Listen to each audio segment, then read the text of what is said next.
faithfully delivering value and interpreting the world's best books. Hello, this is Sally Book Talk. Today we'll dive into a book about cryptography. The book's title is The Code Book, and the subtitle is The War of Encoding and Decoding. A code in the title refers to ciphers or passwords. For centuries, stories about codes have always fascinated people, as they're intertwined with legends of conspiracies, treasure hunts, spies, and secret agents.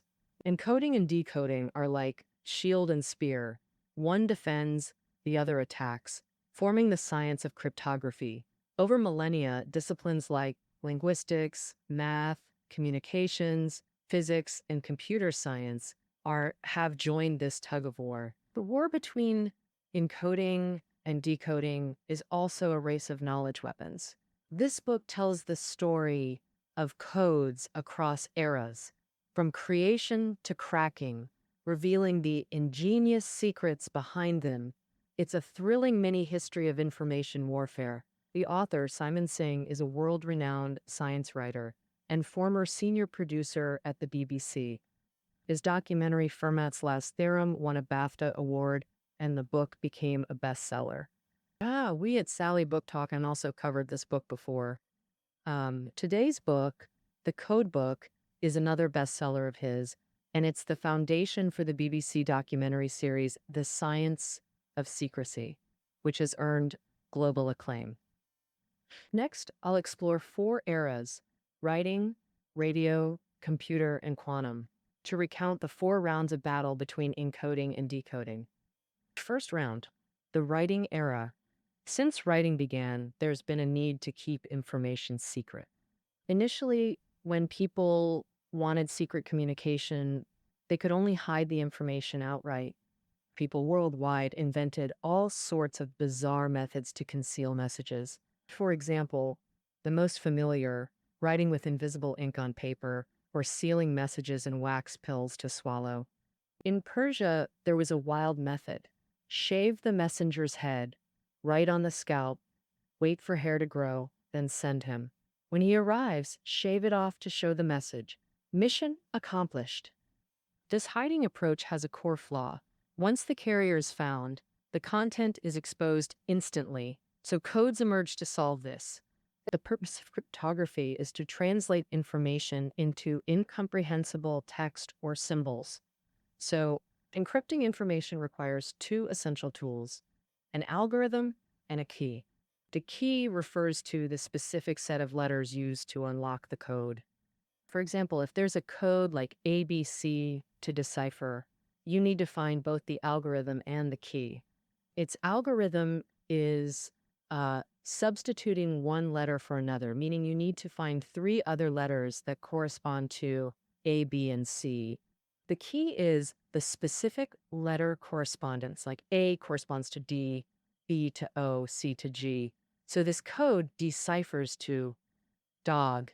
In cryptography, there's an unshakable truth. The key is far more important than the algorithm. Typically, when enemies intercept encrypted messages, they can often guess the algorithm, but it's hard to deduce the key. The secrecy of the key is what determines the security of the code. The cryptographic wars across different eras we'll discuss later all revolve around finding the key. The first mature cryptographic method in history is the example we just gave, where one letter corresponds to another, and this classic method is called substitution cipher. It was used as early as the time of Caesar the Great. You can generate keys by arbitrarily mapping the 26 letters. Although it's easy to operate, its security is quite high. And because it can produce a terrifyingly large number of key combinations. If you could check 1 key per second, it would take billions of times the age of the universe to check all possibilities. Thanks to its simplicity and robustness, substitution ciphers thrived for a full millennium, from the 1st to the 10th century. However, this cipher eventually revealed flaws under the Arabs, who invented a weapon to break it, called frequency analysis.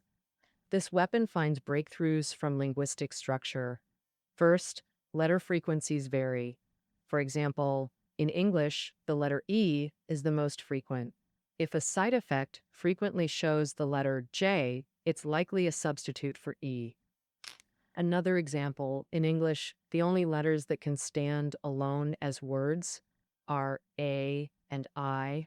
If in a Ciderfelt, the letter X always appears alone, it's probably a substitute for A or I. Secondly, there are specific combinatorial relationships between letters. For example, if two identical letters appear together inside a fact, you can consider common combinations like EE or OO rather than XX, YY, ZZ, which helps rule out most letters. Also, in English, the definite article the often appears if three letters frequently grouped together in cytosite. They might represent T, H, and E respectively. In short, by analyzing the frequency of letters in cytofelt and the language structure, we can potentially decipher the code without checking each key one by one. The powerful frequency analysis not only breached the defenses of substitution ciphers, but also altered the lives of monarchs and the fates of nations. The battle between the two sides peaked in a case that shocked all of Europe. In the 16th century, Mary, Queen of Scots, failed in a court struggle and was imprisoned. She communicated with her followers from prison to plot an escape and assassinate Queen Elizabeth of England. These letters used substitution ciphers. Little did they know the cipher was powerless against frequency analysis experts. A weak cipher is worse than no cipher at all. Queen Mary trusted her cipher too much in the letters. She laid out all the details of the plot clearly, even revealing the list of participants. After the letters were intercepted, the evidence was irrefutable, and Queen Mary became the first monarch in European history to be executed by beheading. This sensational case dramatically highlighted the influence of cryptanalysis. The thousand-year secrecy dynasty built by substitution ciphers crumbled. In the first round of the battle between encryption and decryption, the decryption side won a decisive victory. Since substitution ciphers were broken, encoding experts invented various variants, but most were just superficial tweaks. They were all cracked by decoding experts, and the decoding side advanced triumphantly until both entered the second round as the world moved into the radio era. In the late 19th century, Guglielmo Marconi of Italy invented radio technology. This invention made the military both love and fear it. Radio signals could reach almost any corner of the world, greatly improving information transmission efficiency. However, this was also its biggest weakness for military use, because enemies could intercept all messages from their homes, making encryption urgently necessary. By the end of World War I, all radio codes were still manually encrypted. Undoubtedly, manual encoding was extremely inefficient and completely unable to cope with rapidly changing battlefield situations. It wasn't until World War II when Germany invented the most terrifying encryption system ever. The Enigma machine, also called the Riddle machine, meaning a puzzle-like device, that's when codebreakers truly faced their biggest challenge. The Enigma machine was Nazi Germany's ultimate secret weapon, consisting of a keyboard, encoder, and light panel. When an operator typed a plain-text letter on the keyboard, it would automatically light up the corresponding side effect letter, greatly saving manual encoding time. The key to this cipher machine's difficulty was that it didn't operate on simple substitution. Instead, the same letter could be replaced by different letters. Inside the machine were three rotors. Each time a letter was entered, the rotors would automatically rotate one position. For example, when you input letter A, it would light B while the rotor turned. When you input A again, it wouldn't light B, but C, and the rotor would turn again. Input A once more, and now it lights D. So if you input AAA, it outputs B, C, D. which reduced high-frequency letter occurrences in side effect, making frequency analysis useless. Meanwhile, decryption was convenient for the receiver. Both parties would pre-negotiate a key to set the rotor positions. When simply inputting the side effect into the machine would automatically output the original text. The Enigma machine was highly efficient for both sending and receiving messages. Even worse, the Germans changed the key daily. If you couldn't crack it that day, all previous work became useless by the next. This nearly unbreakable system made major powers like Britain and France abandon all hope of cracking it. Only one nation remained undaunted: Poland. For centuries, people believed codebreakers had to be experts in linguistic structures. But Poland changed tactics this time, deploying mathematicians to the battlefield. Among the 20 mathematicians Poland invited, there was a 23-year-old named Marian Rejewski. He understood that repetition was cryptography's greatest enemy. Any repetition creates vulnerabilities. The Enigma machine did indeed have a repetitive flaw, he discovered. The German military had a habit. Before sending coded messages each day, they'd first transmit the key, of course, encrypted. To avoid radio interference or operator errors, they always repeated the key transmission twice. Little did they expect this repetition would let the Poles breach their ironclad defenses. For example, if the day's key was ABC, the operator would type ABC, ABC before the main text, resulting in encrypted letters like D, E, F, G, H, giving Rejewski his clue. Since the key was repeated, the first encrypted letter D and fourth letter G both represented the same original letter A. From this entry point, Rejewski studied massive key sets and derived a system of letter relationship chains. By comparing the first 6 cyphertext letters to this chain daily, they could find that day's key. Cullen's cracking of Enigma stands among cryptography's greatest achievements. Though we simplify it, the actual work involved solving complex permutation matrix equations, requiring extraordinary mathematical genius. When Britain and France learned Enigma was broken, they were stunned. Poland's decoding prowess was a decade ahead of the world. However, Poland's decryption capability reached its limit by late 1938. But Germany upgraded Enigma with more rotors and plugs, multiplying possible keys by 15,900 times. The original letter chain method became obsolete, requiring restarting all work. But Poland couldn't sustain the massive manpower and financial resources needed. This time, they decided to ally with the Allies, leveraging British and French resources against the enemy. Today, Poland transferred their invaluable findings to Britain. Just 2 weeks later, Hitler launched his blitzkrieg invasion of Poland, leading to its fall. Yet the Polish cryptographer's work safely reached Britain, where another mathematical genius awaited to deliver Enigma's final demise. That genius was Alan Turing, father of computer science and artificial intelligence. If the Poles exploited the enemy's weakness with a rear assault, Turing confronted them head-on.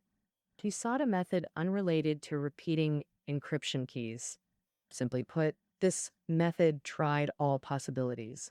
A brute force key search, which sounds like the dumbest approach. But remember, Turing's the father of computing.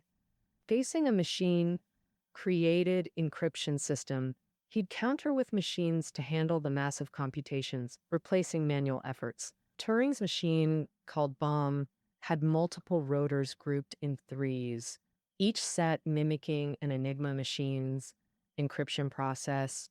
Operators input suspected phrases as clues, and the machine automatically tried various combinations to crack the code. When the correct code was found, it completed an electrical circuit, lighting a bulb to signal success.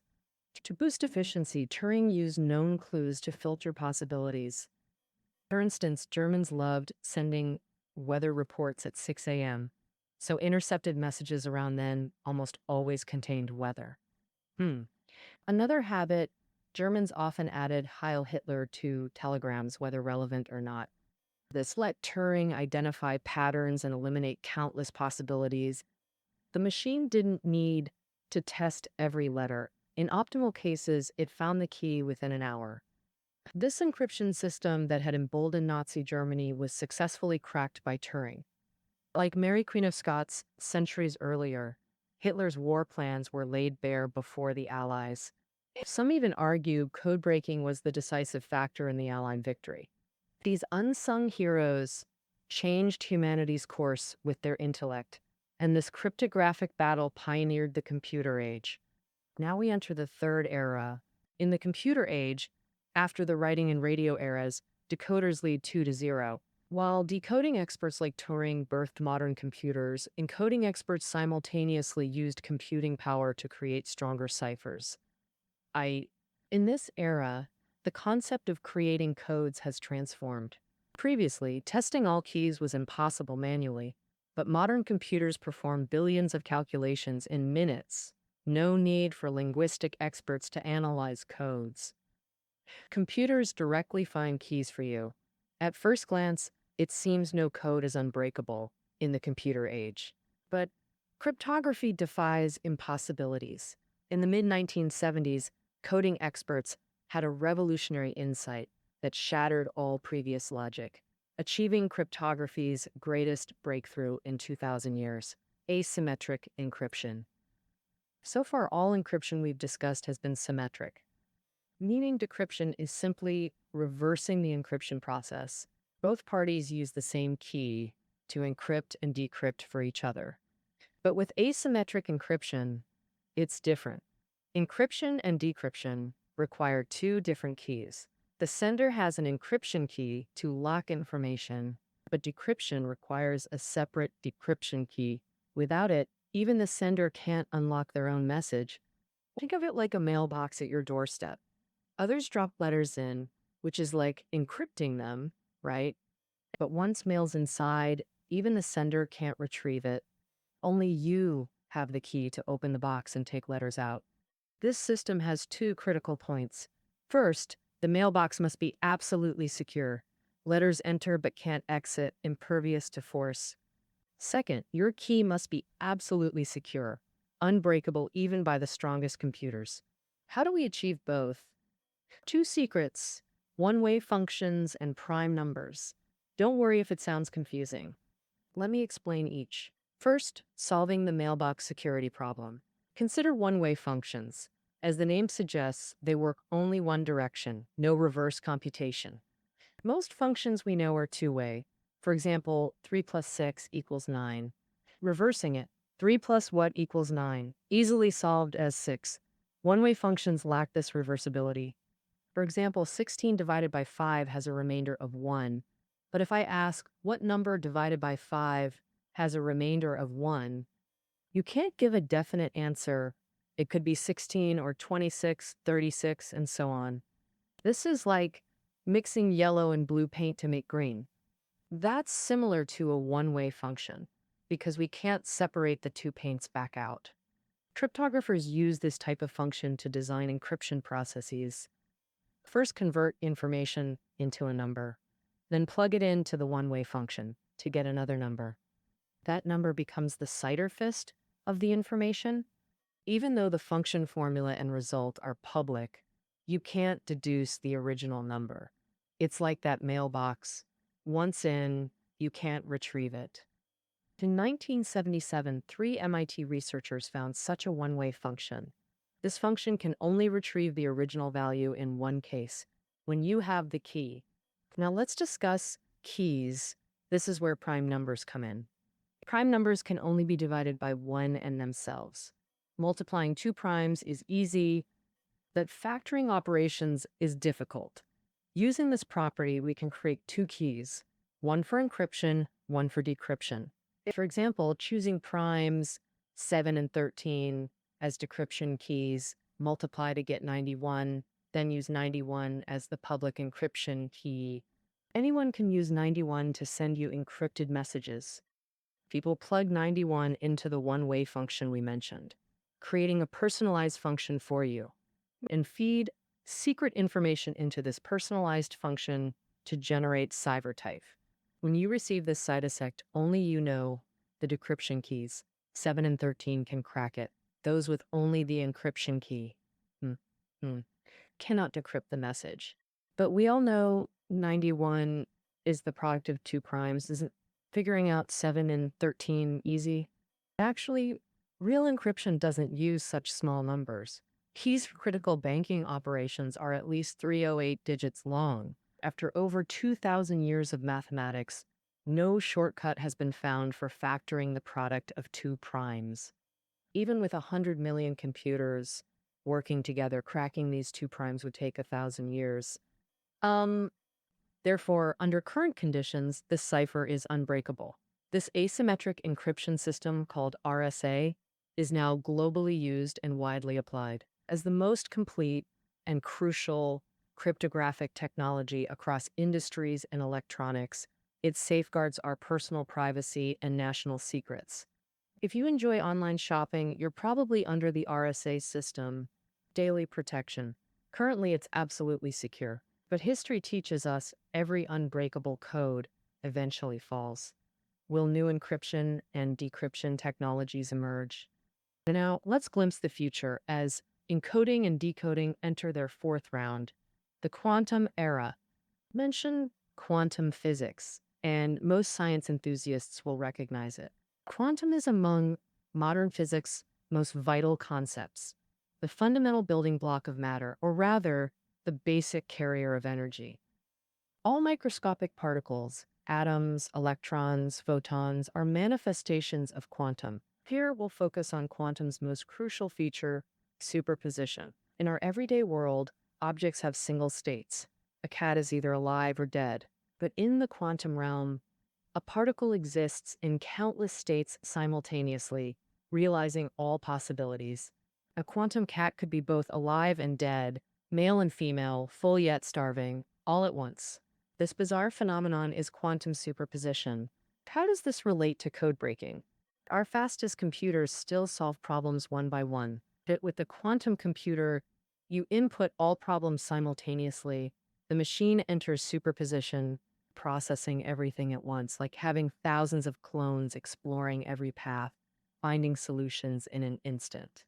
Where a traditional computer needs millennia to crack a key, a quantum computer finishes in under 4 minutes. With such immense computing power, even factoring prime products becomes trivial. If quantum computers become reality, the asymmetric encryption systems built by coding experts would be completely broken, an achievement code breakers dream of. So would quantum computers truly eliminate all secrets? Facing quantum computers, encryption experts are upgrading to even stronger systems. A system that remains fearless against quantum computing, also born from quantum mechanics. Quantum cryptography. What makes quantum cryptography special? Earlier we said a crypto system's core lies in key security.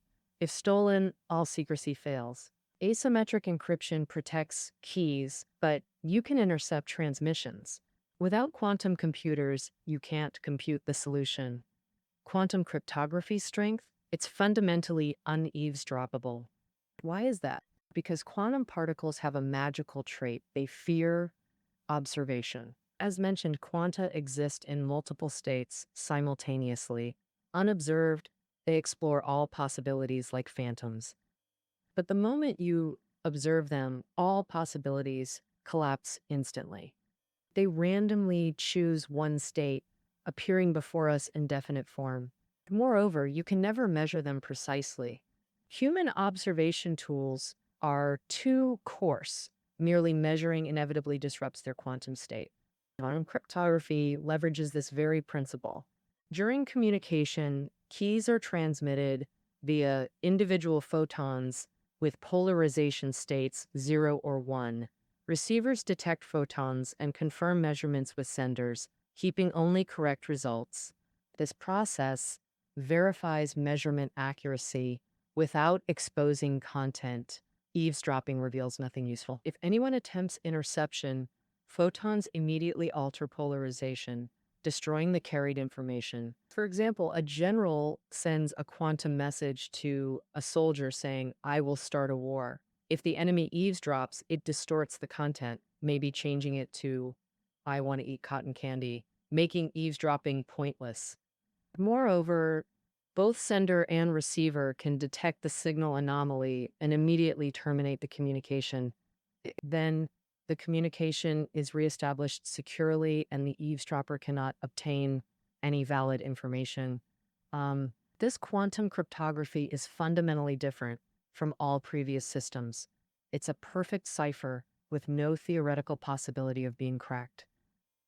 Because if it were cracked, it would mean quantum mechanics is wrong, which would be devastating for physics, forcing humanity to re-examine our understanding of the universe's fundamental workings. Currently, quantum cryptography is still in development and refinement. If it ultimately achieves long-distance operation, the history of cryptography will come to an end, and humanity's pursuit of secrecy will conclude. Victory belongs to the encoders. Above is the history of cryptography. Let's review. In the writing era, decoding defeated encoding using linguistics. In the radio era, decoding defeated encoding again using mathematics, which led to the development of computer science. In the computer era, encoding turned the tables using mathematics and computers to reverse the defeat.